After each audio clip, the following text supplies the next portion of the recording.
Ben ritrovati al meteo. Giornata piuttosto grigia sulle nostre regioni dove non mancherà qualche fenomeno. Vediamo dove.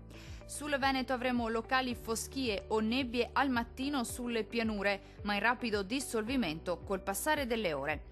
Cielo molto nuvoloso e spesso coperto un po' su tutte le province, ma in genere senza ulteriori conseguenze.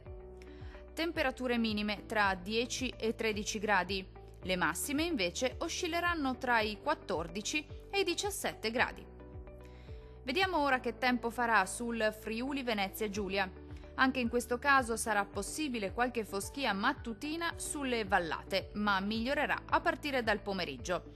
Altrove il cielo si manterrà grigio e anche spesso nuvoloso, ma non sono previste precipitazioni degne di nota. Temperature minime tra 11 e 13 gradi. Massime comprese invece tra 15 e 18 gradi circa. Vediamo infine la situazione meteorologica del Trentino Alto Adige. Anche sulla nostra regione sarà molto nuvoloso ovunque e non saranno da escludere anche dei locali piovaschi a carattere sparso ma piuttosto frequenti. Qualche spazio soleggiato in più soltanto sulle Alpi di confine. Temperature minime tra 10 e 13 gradi. Massime comprese invece tra 12 e 15 gradi. Per ora è tutto. Un saluto dal Meteo di Antenna 3.